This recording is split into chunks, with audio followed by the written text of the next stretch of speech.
Hi, I'm Julia. I'm a white, heterosexual, cisgendered woman in my late 20s. I grew up on Cape Cod and I still live here today. And I have a black cat that I rescued 8 years ago on the 4th of July. I make pizza for a living and I'm still shamelessly obsessed with Harry Potter. Today, I want to talk a little bit about identifying as a feminist, which perspective of feminism I most relate to, and a little bit about my experience as a woman. I've never really considered myself a feminist because I wasn't actively involved in the feminist movement, but by definition, I think I am a feminist because I believe that all people deserve the same rights based regardless of gender. And it's always boggled me that after all this time, we as a society still value men over women and other genders.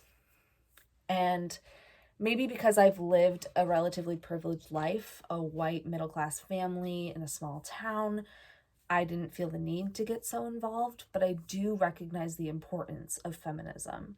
And while reading the text, I really found myself disagreeing with the description of non labelers because I myself, I think, could be considered a non labeler.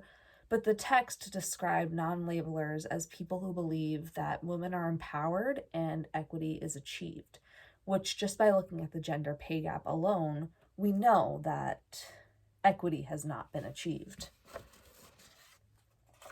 I think a lot of people, especially women, choose to shy away from the term feminism.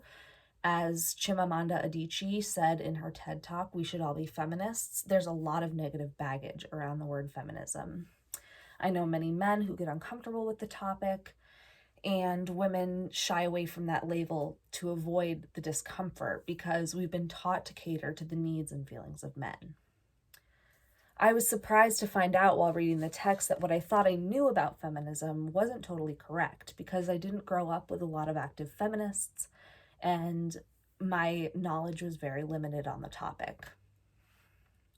When I think of feminism, liberal feminism seems to be the most obvious perspective to me because it focuses on changing the legislation. And I think that's a very vital step, especially with the average age of people in government and the average gender as well, of course. A lot of outdated male centered perspectives. But cultural feminism is the perspective that I most relate to because I do value the traditional gender female roles. I like cleaning, cooking, organizing, taking care of kids, and I wouldn't mind being a stay-at-home mom. Cultural feminism focuses on bringing value back to these traditional characteristics of women and using these qualities to advance the equality rather than running from them and promoting the stigma that being nurturing and caring for the home are bad things that make you weak.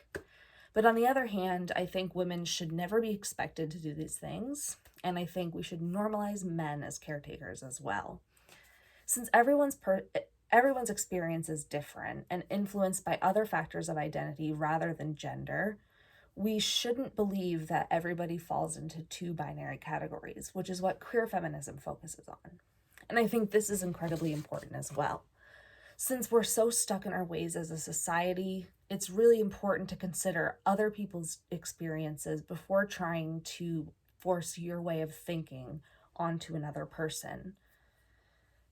As a cisgendered woman, I haven't had a lot of issues come up in regards to my gender. But that's not to say that my experience wouldn't be easier if I was a man. I work in a restaurant in the kitchen with mostly men, and I've observed that they do things for me that they normally wouldn't do for each other, and they often question me when I assign them tasks, whereas they wouldn't question a male coworker for assigning them the same task. So it's kind of ironic because you often hear, oh, women should stay in the kitchen where they belong, in the home. But in a restaurant setting, it's kind of odd to see a woman in the kitchen. It's becoming more normal, but you mostly see men in the position of a chef. So, based on my personal experiences, I know that feminism is still crucial and there's so much more work to be done. And I've seen a lot of increases and decreases in the mentions of the feminist movement throughout my life. And I think that overall, this results in a lack of change. Because in order to see true change, the movement needs to be persistent and loud. So I think it's really important in conclusion that all genders are involved in the feminist movement.